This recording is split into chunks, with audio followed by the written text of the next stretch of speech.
94.3 Radio 1, a very good morning. We are doing fine, positively sublime. As the bells chime, we have someone truly special online. We are celebrating Made in India week, and it's an honor to have you on my show. We have Mr. Nithin Kalkiraju, an amazing entrepreneur whose father founded Sukra Jewellery back in 1979, the first in the state. And also, Mr. Nithin, you are the founder of HAMSA, the restaurant right here in the city. Thank you for talking to us. My pleasure, Blaaze, and it's such a great honor to be part of this show. Thank you very much. Thank you. Tell me about the beginning. How did it all start with your father's passion, and how have you sort of continued that legacy? What he did was take the off-beaten path. When the moment you say jewelry, it has always been gold jewelry. It has always been gold, nothing apart from gold, especially in south of India, especially in Tamil Nadu for that matter. So the moment you say jewelry, it means gold. Yeah. But he wanted to break that, and he started with silver jewelry, which was something very unique at that time. Imagine like 45 years ago. So silver jewelry means just the golus, the piles, the anklets. That was the only silver ornament where everybody was wearing. But why not have the silver chain, silver anything like from earrings and different type of accessories? So he started at a very small scale, literally a room that was the size of the showroom first, and then over the period of time, he has been very consistent in his work and innovations.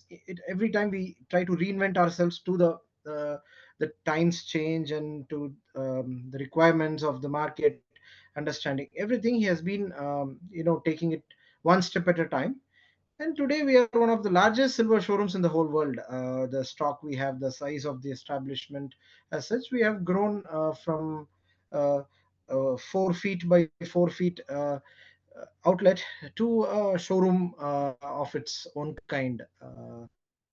So it has been a very long way. And I did my jewelry designing in the year 2007. Once I finished my college, I went to New York. I did my diploma in jewelry designing, and I did several other courses as well. And when I came back to help my father continue the business, and so we set two world records at that time. So the world's largest silver sculpture, which is a Guinness Book of it has been in Guinness Book of World Records, and the world's largest silver clock. So two world records we set, and we created the first of its kind private shopping lounge for customers to shop in total privacy. Like when you're coming to buy I don't know, like for a wedding or for a housewarming or for any auspicious occasion. So Wow. people were looking for some kind of privacy. Like they don't want to be seen, they don't want to be disturbed, they want to focus on what they want to buy. So we thought of creating a lounge for it. Usually this has been there, but not like 15 years ago or 10, 50. It is almost 15 years ago. So this was something new for silver. So it has always been there for diamonds and ultra luxury products and everything, store in store concept. But I thought of bringing it to Chennai and to experiment that, and we created that launch, and it has been a very successful thing so far. So yeah. Amazing. What are as a made in India brand? What are some of the challenges you face? Well, in terms of challenges, in terms of Challenges in terms of being unique, being marketing it, putting it out there as a made in India specific brand. yeah, everything you see is 100% made in India. Luckily, the product what we deal in, it is completely handcrafted, and it is a local talent. The only issue we might face in terms of um, the production, maybe we cannot mass manufacture it like what China does, or what other countries does. But our artistry, it goes back to thousands of years, and we have a very rich heritage of artistry of jewel making. So I'm very sure, like, you know, the only challenge is, yes, maybe the speed in which maybe we might not be able to manufacture like thousands of same products, but here the artistic value, the the expertise is already in India. It's amazing. We have talents spread across the country. At the same time, I won't call it as a challenge as such, but um, if there are regional, like how we have food, every region has its own food. um, we have every region, the artistry, the techniques, they change from we talk from Kashmir to Kanyakumari, everywhere the region, the local, the artistry, the expertise, it changes. So yeah, so in order to have um, one place where you can see everything, then you need to have several factories in different parts of the country to locally source the best ones and bring it here. Apart from that, logistical issues, we don't face any challenges. And right now, like never before, people are appreciating the Indian products like anything. Like that is what sells. It's no longer made in China or made in anything. People have built an aversion towards foreign products, and now people are encouraging the Indian made ones. The value of Indian products have gone up many folds. Yeah. Right. And is there any advice? What advice would you give to our listeners, to our entrepreneurs who are listening out there who want to start their own made in India business? I mean, this is our country. This is where we live. Whatever food we eat, whatever clothes we wear, this is all thanks to the country and where we live in. So think it as a tribute. Think it as it's an honor you are doing to your country and yourself. And we have several talents. Please try to collaborate and grow along together. I think that is the only thing.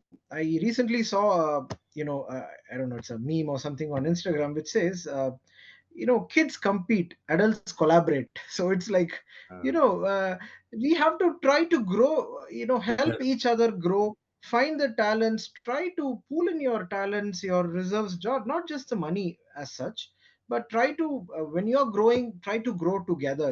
That is the only way we can we whether as a country, as a community, as a neighborhood, we can grow together. And I don't know, I think that will be my take for made in India thing. Yeah. it's a beautiful, beautiful message to our listeners. Thank you for that. Talking about your store in store, the lounge concept for silver, how has the reception been? How have the consumers, customers received it? It initially, say, when I say initially, I'm talking about somewhere in 2010 and 11, when we just launched it. About I think 2009 we launched it. uh, First, people didn't understand, like, there was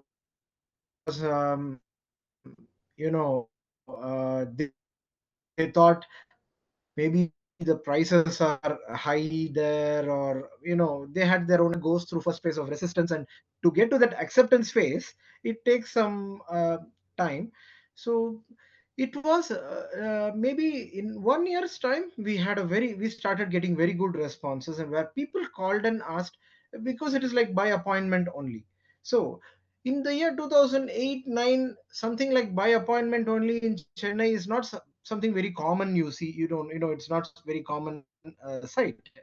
It's rare. So people had their own apprehensions, but it was to provide them a seamless experience. It was not out of arrogance we say by appointment only. It was to give them that exclusivity, to give them their time, to give them their attention. We did that, and people understood that. And obviously, say from we have had zero calls a day, like, nobody we have days that nobody entered, to we have, Right. gets overbooked, and we have to say, like, sorry, just give us some 15 minutes time, the previous customer couldn't complete it by like that.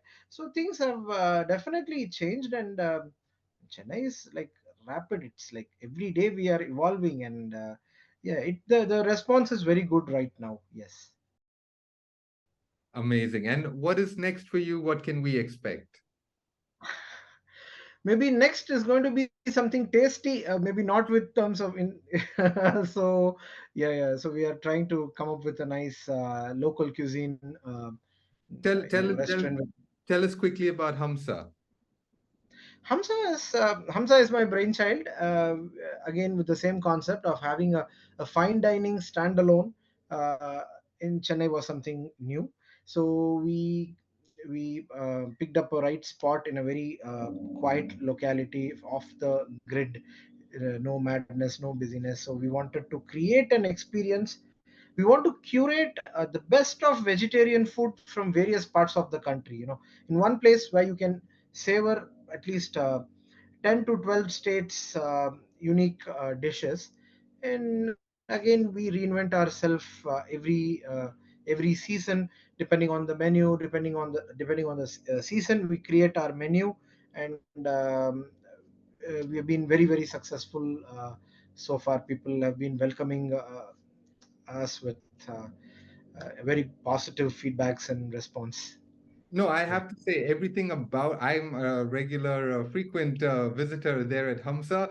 Everything Oh, about lovely. the ambience, the everything about it feels very exclusive, feels very different, and you have some special kind of vetta korumbu as well, man, which I Yeah. love, which is Yes. rare. We have Vandaka Machai Kolambu. So it's not something you find it at restaurants. This is more of a home kind of food. So we wanted to bring it to the restaurant. It is like a Vata Kolambu, but using Vendaka and Machai, that's some traditional touch to it, and we have done it. But as you rightly said, you talked about the ambience, so I just wanted to quickly tell you something. The elements, the place has been designed to complement the food what we serve. So the we have several dishes from Agra, from Uttar Pradesh, from Varanasi, and we have tried to curate the elements from those places, and we have put it on the interior scheme. So various uh, places using, and everything is handcrafted, and we have the art installations, everything reflecting each other. The food and the place should go hand in hand. I mean, at least to me, I personally feel, that elevates the overall experience for the diners. So food is something. I'm in the business of satisfying all the five senses. So food is something which where you can touch, taste, see, smell. Maybe here, I don't know. Maybe if you bring your friends, or you can hear good things. So Or apart from that, you be playing 94.3 on your system. we should be playing 94.3. Yes. So yeah, so we can satisfy all the five senses, and so it should be like complementing each other. And the food is in one track and the ambience is in another track. It doesn't really go well. So yeah. Amazing.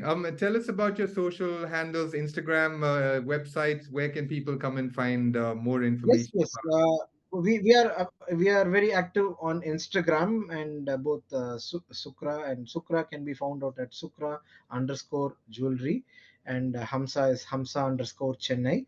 So yes, we update all our new products, and people can stay up to date following our Instagram. So please do follow us.